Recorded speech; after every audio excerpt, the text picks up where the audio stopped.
July 17, 1989. Edwards Air Force Base, California. The sun rises over the Mojave Desert as ground crews complete final checks on an aircraft unlike anything that has flown before. The shape is wrong. No vertical tail, no conventional fuselage, just a smooth flying wing that seems to blend into shadows, even in direct sunlight.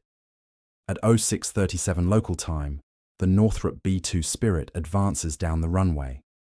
Twin-main landing gear struts retract into the center body. The aircraft banks gently, climbing into clear morning air, and disappears. Not disappeared from sight, disappeared from radar. Soviet reconnaissance satellites photograph the strange aircraft over California, and images transmit to Air Defense headquarters in Moscow. Engineers examine the flying wing configuration, the smooth curves, the absence of right angles or flat surfaces. They calculate probable radar cross-section and reach a conclusion that terrifies them. This aircraft might be effectively invisible to every radar system in the Soviet arsenal. The panic is justified. The B-2 Spirit's radar cross-section measures approximately 0.0001 square meters, about the size of a large insect. Compare that to the B-52 Stratofortress. It was designed to supplement 100 square meters. The B-2 is 1 million times less visible to radar than the bomber Soviet air defenses were built to destroy. 40 years of development, billions of rubles invested. The world's most sophisticated integrated air defense network, all designed to counter a threat that American engineers had made obsolete before the system was complete. For the Soviet Union, strategic bomber defense represented an existential priority. American B-52 Stratofortress bombers, numbering in the hundreds and capable of delivering nuclear weapons to any target in Soviet territory, formed one leg of the United States nuclear triad. The other two legs, intercontinental ballistic missiles and submarine-launched ballistic missiles, presented their own challenges, but bombers were considered the most vulnerable to interception. Unlike missiles that traveled too fast to stop, bombers flew for hours at subsonic speeds. Given sufficient warning time and proper defensive systems, Soviet air defense forces believed they could attrit incoming bomber formations before they reached critical targets. Soviet integrated air defense was built on this assumption. The system began with early warning radars positioned along Soviet borders and throughout the interior, creating overlapping coverage that detected aircraft hundreds of miles away. Over-the-horizon radars could detect large bombers at ranges exceeding 1,000 miles, providing strategic warning of attack formations. Phased array radars offered precision tracking once aircraft entered medium range. The Soviets had invested in the most comprehensive radar network on Earth, spending resources that strained even their massive military budget. Detection was only the first step. Once bombers were identified, Soviet doctrine called for vectoring interceptor aircraft to engage at maximum range. The MiG-31 Foxhound, designed specifically for bomber interception, could engage targets at over 200 miles using long-range air-to-air missiles. The Su-27 Flanker provided additional capability against bombers that penetrated the outer defensive layer. A-50 mainstay airborne early warning and control aircraft coordinated the defensive effort, managing multiple intercepts simultaneously. Surface-to-air missiles formed the second defensive layer. The SA-10 Grumble and SA-12 Gladiator systems, positioned in overlapping belts around critical targets, engaged bombers that survived fighter interception. These systems represented the pinnacle of Soviet missile technology, capable of engaging multiple targets simultaneously at various altitudes and ranges. The doctrine was attrition, force-attacking bombers to fight through layer after layer of defenses, shooting down enough aircraft to prevent mission success, even if some bombers penetrated to their targets. The investment was staggering. Soviet military spending in the 1980s allocated enormous resources to air defense, treating bomber interception as a strategic priority second only to nuclear weapons themselves. Training emphasized coordinated operations between early warning systems, interceptors, and surface-to-air missiles. Exercises simulated defense against massed bomber attacks, testing reaction times and coordination. Soviet military leadership expressed confidence that their integrated air defense could destroy incoming B-52 formations with acceptable attrition rates. Acceptable meaning enough bombers would be stopped to prevent catastrophic damage to Soviet strategic assets. This confidence extended to offensive capabilities. The Soviet Union operated its own strategic bomber force, centered on the Tu-22M Backfire and the larger Tu-160 Blackjack. These aircraft relied on speed and standoff weapons rather than stealth, carrying cruise missiles that could be launched from outside enemy air defense coverage. The Tu-22M had a radar cross-section of approximately 15 to 20 square meters, large, easily detectable, but fast enough, and armed with powerful enough weapons that Soviet planners believed they could penetrate NATO air defenses through speed and saturation. The assumption was that everyone's strategic bombers were visible to radar. The question was whether defensive systems could engage and destroy them before weapons release. Soviet intelligence agencies were aware of American stealth research throughout the 1970s and 1980s. The Have-Blue technology demonstrator that led to the F-117 Nighthawk stealth fighter was known, at least in general terms, to Soviet technical intelligence. However, Soviet engineers and military planners believed that stealth technology had fundamental size limitations. A fighter-sized aircraft could potentially reduce its radar cross-section through careful shaping and radar-absorbent materials. A strategic bomber, with its massive size, long-range requirements, and heavy payload, couldn't hide. The physics seemed impossible. Too much surface area, too many compromises required for range and payload, too many structural elements that would reflect radar energy. Stealth might work for tactical aircraft, but strategic bombers would remain visible. The revelation of the B-2 Spirit in 1989 destroyed these assumptions instantly.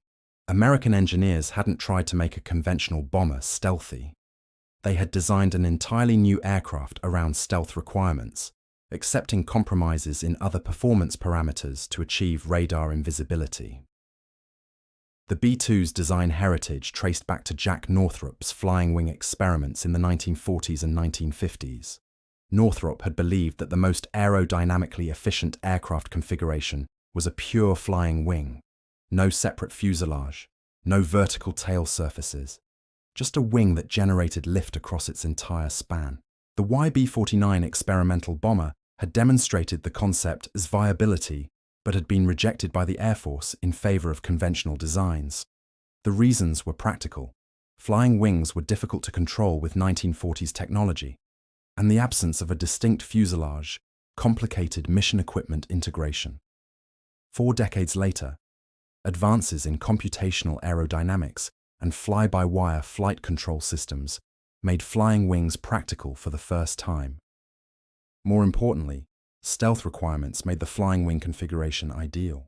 Radar detectability depends primarily on surfaces that reflect radar energy back toward the transmitting radar.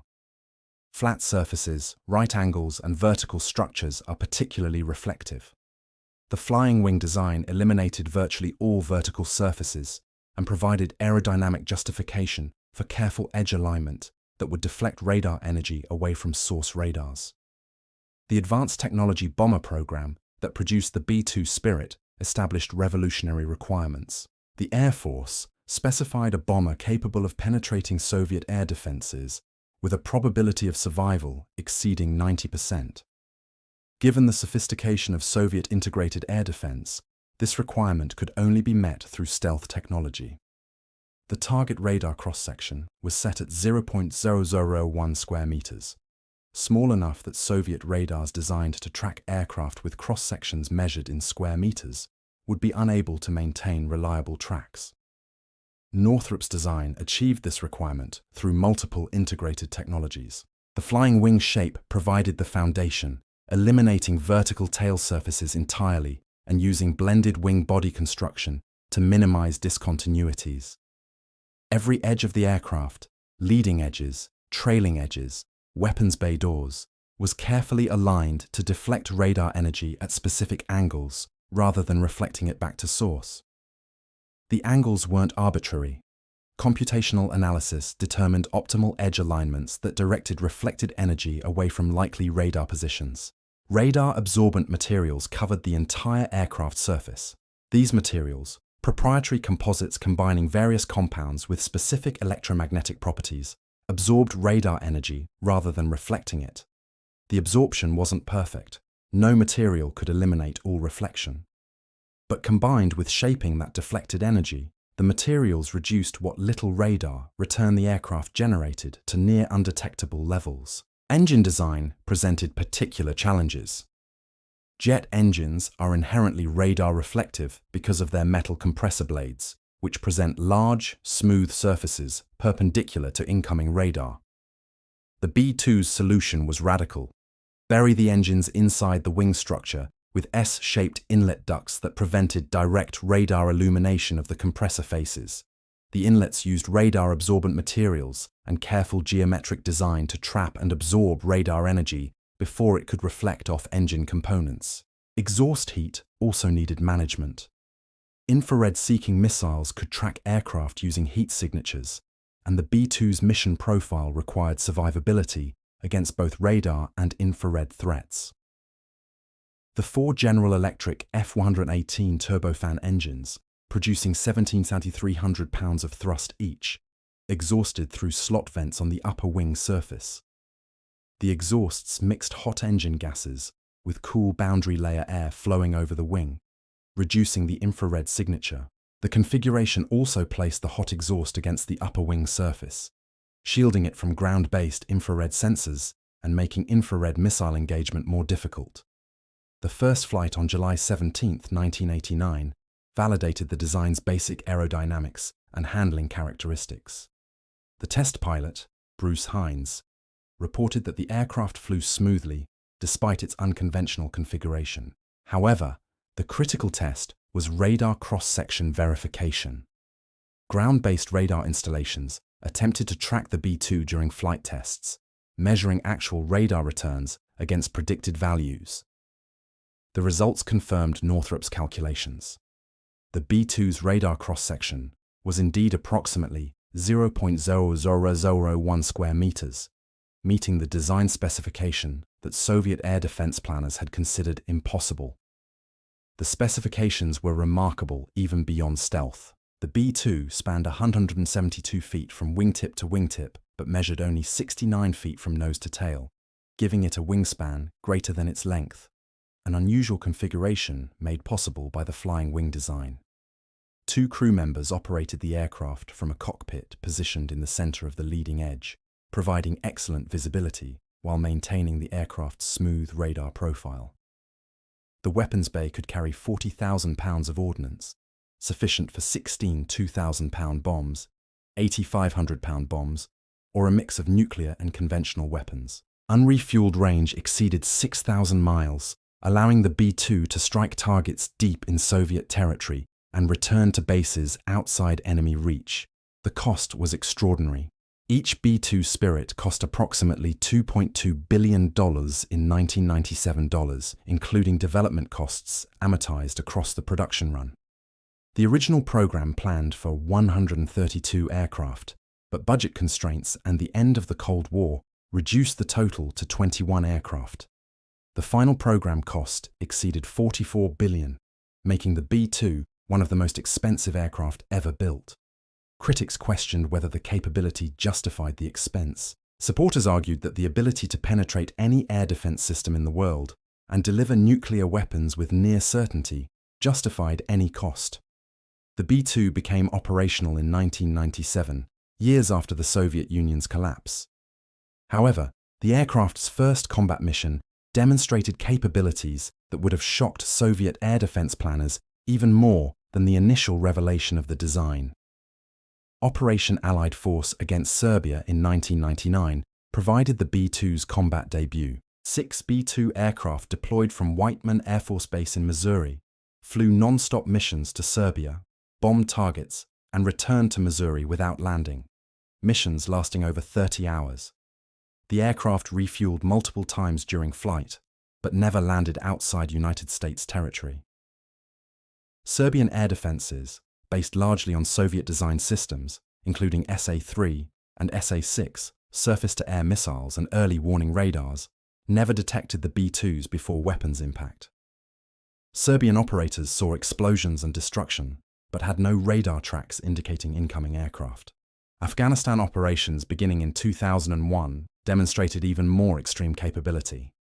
B-2 aircraft flew from Diego Garcia in the Indian Ocean on missions lasting up to 44 hours, the longest combat sorties in aviation history. The Taliban and Al-Qaeda forces had no sophisticated air defense systems, but the missions demonstrated the B-2's operational reach. A single aircraft could strike targets anywhere in Afghanistan, delivering precision-guided weapons with guaranteed accuracy, and return to base without any intermediate support beyond aerial refueling. The Iraq War in 2003 saw B-2 aircraft conduct the opening strikes of the conflict, destroying Iraqi command bunkers and air defense headquarters with precision-guided weapons. Iraqi air defenses, based on Soviet-era equipment, including modern SA-6 and SA-8 systems, never engaged the B-2s.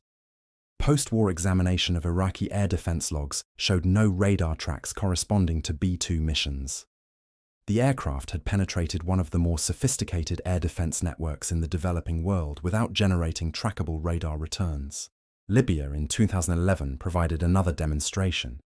B-2 aircraft flew from Whiteman Air Force Base in Missouri to Libya, an 11,000-mile round-trip mission, and destroyed hardened aircraft shelters and bunkers using 2,000-pound penetrating bombs. Libyan air defenses, again based on Soviet equipment, never detected the approaching bombers. The pattern repeated. Explosions appeared on target with no warning, no radar tracks, no opportunity for defensive engagement. The common element across all these operations was the B-2's complete immunity to detection before weapons impact. Air defense systems saw nothing. Radar operators had no tracks to engage. Surface-to-air missile systems had no targets to shoot. The bomber appeared only as destroyed targets and departing radar tracks after its weapons had already detonated. The stealth technology that Soviet engineers had declared impossible for strategic bombers worked exactly as American designers had predicted. Soviet and later Russian air defense forces conducted extensive analysis, attempting to understand how their systems could detect the B-2. Simulations confirmed the devastating reality. Radars designed to track aircraft with radar cross-sections of 1 square meter or larger couldn't maintain reliable tracks on targets with cross-sections of 0.00001 square meters. The mathematics were unforgiving. Radar detection range depends on the fourth root of target radar cross-section. Doubling detection range requires a 16-fold increase in radar power. Detecting a target 1 million times smaller than design specifications required radar power increases that no practical system could achieve. Chinese air defense research pursued alternative approaches. Low-frequency radars using VHF or UHF bands could potentially detect stealth aircraft because longer wavelengths couldn't resolve the fine geometric details that made stealth shaping effective. Chinese tests claimed limited success. VHF radars could detect something in areas where B-2s were operating. However, the tracking was imprecise, providing only general location information insufficient for guiding weapons. Modern air defense systems require precise target coordinates to engage successfully. Knowing that a stealth aircraft is somewhere in that general area doesn't provide enough information for a surface-to-air missile to intercept. The psychological impact on Soviet air defense planning was catastrophic. The entire integrated air defense system had been designed around the assumption that strategic bombers were large, radar-reflective targets detectable at hundreds of miles. Training, tactics, equipment procurement, deployment patterns, everything was optimized for engaging B-52 Stratofortresses and similar conventional bombers. The B-2 invalidated 4 decades of investment instantly. The radar cross-section disparity made clear why Soviet systems were obsolete. The B-52 Stratofortress, with its 100 square meter radar cross-section, could be detected reliably at 500 miles or more by Soviet early warning radars. This provided ample time to vector fighters. prepare surface-to-air missile batteries, and coordinate defensive operations. The B-2, with its 0.0001 square meter cross-section, might be detectable at 20 to 30 miles under optimal conditions, but tracking would be unreliable, intermittent, insufficient for fire control solutions. By the time a Soviet radar operator realized there might be a target, the B-2 would have released its weapons and begun egress. Soviet interceptor doctrine became irrelevant. The MiG-31 Foxhound was designed to engage bombers at over 200 miles using R-33 long-range missiles guided by the aircraft's powerful Zaslon radar. Against a B-2, the Zaslon radar might not detect the target until within visual range, far too close for the engagement doctrine that Soviet pilots had trained to execute. Visual range engagement of a strategic bomber operating at night was effectively impossible. Surface-to-air missile systems faced similar problems. The SA-10 Grumble and SA-12 Gladiator systems could engage targets at long range and high altitude, but their radars had minimum tracking thresholds around 0.1 square meters. A target with a radar cross-section 10,000 times smaller than the minimum threshold wouldn't generate trackable returns.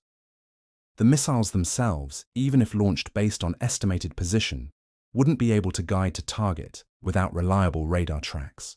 Soviet attempts at developing stealth technology illustrated the magnitude of the technology gap.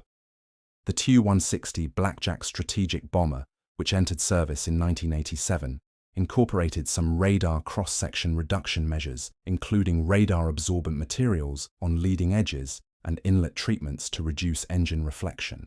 These measures reduced the Tu-160's radar cross-section from the Tu-22M's 15 to 20 square meters down to approximately 10 square meters, a modest improvement.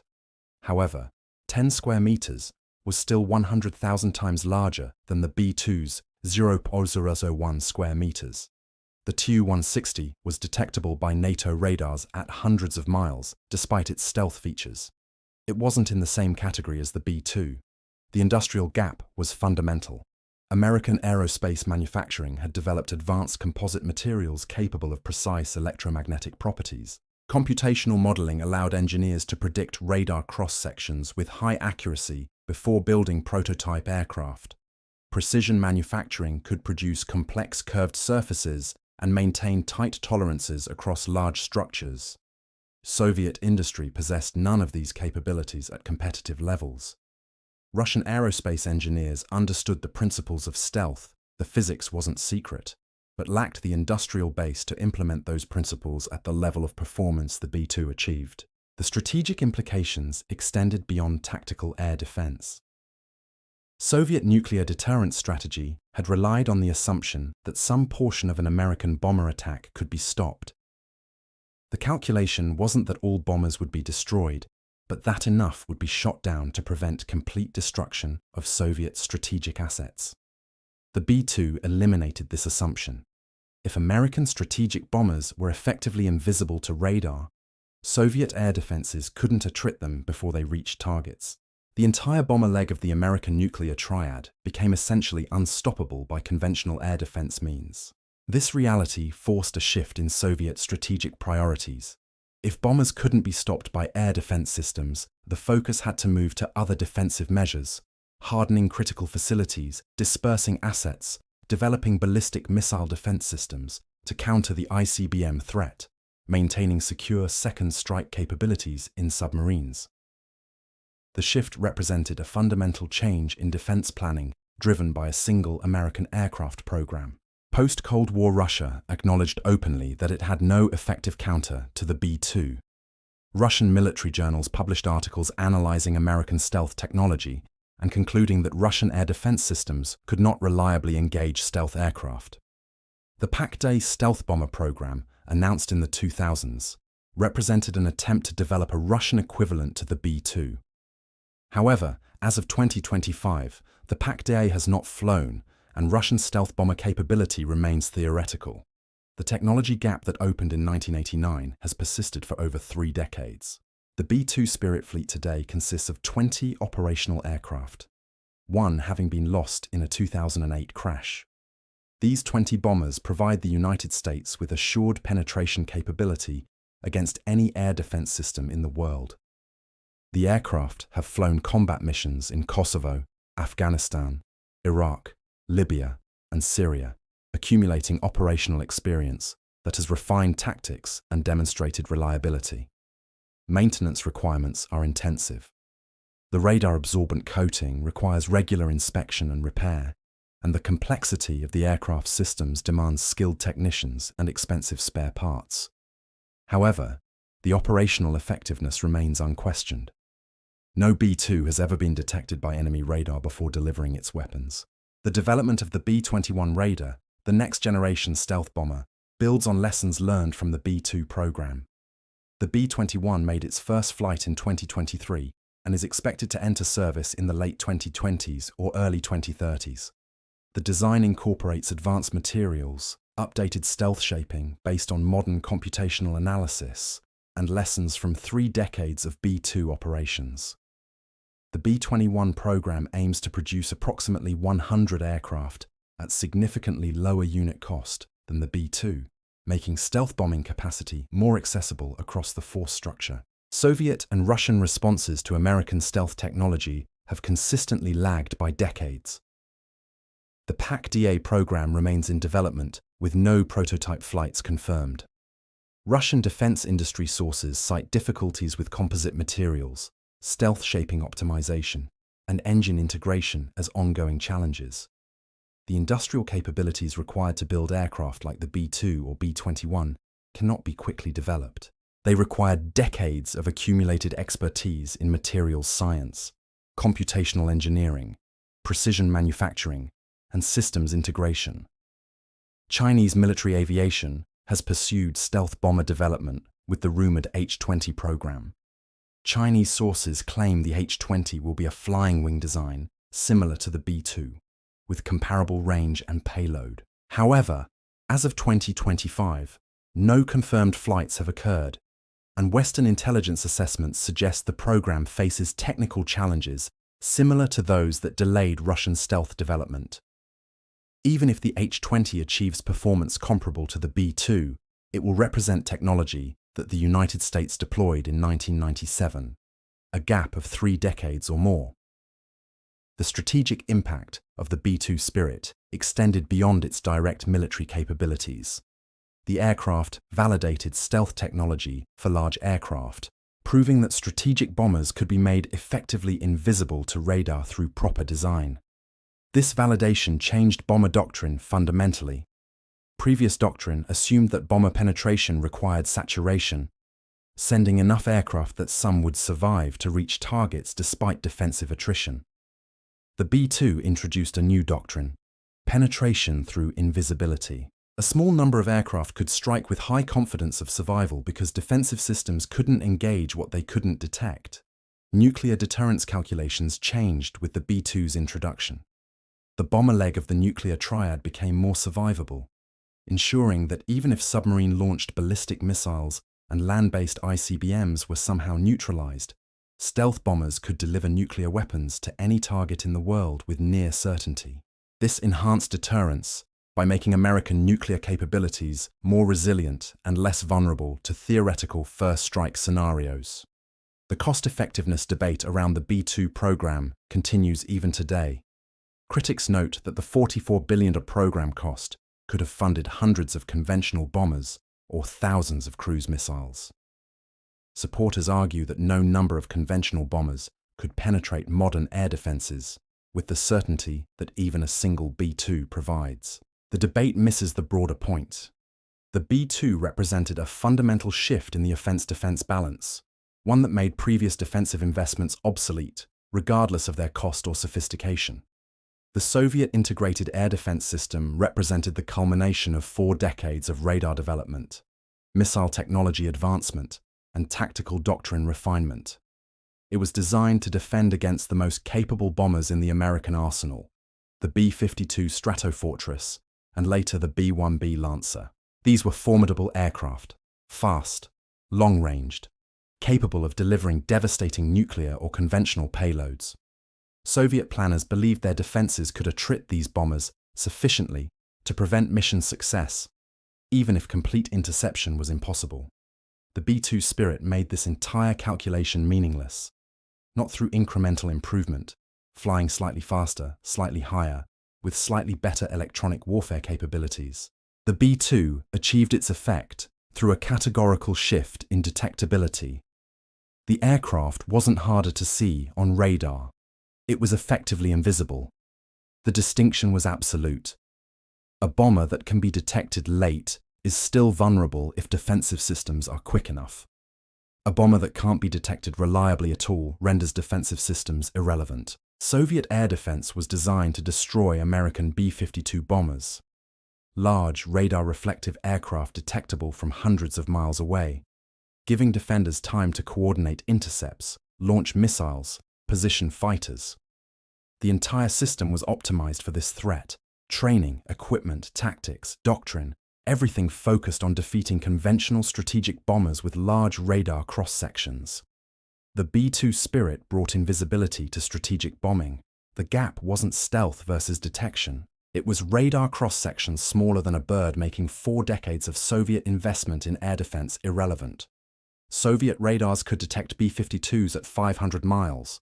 Those same radars might detect a B-2 at 30 miles maybe, if conditions were perfect and the operator knew exactly where to look. By the time detection occurred, the mission was over. Weapons released, target destroyed, aircraft egressing. The Soviet Union built the world's most sophisticated integrated air defense system to counter American bombers. America built bombers that couldn't be seen. The mathematical reality was absolute. You cannot shoot down what you cannot detect, and no amount of radar power can overcome a million-fold reduction in target cross-section. Soviet engineers recognized this. Russian military analysts have acknowledged it. The technology gap wasn't incremental. It was categorical, and it has persisted for over 30 years.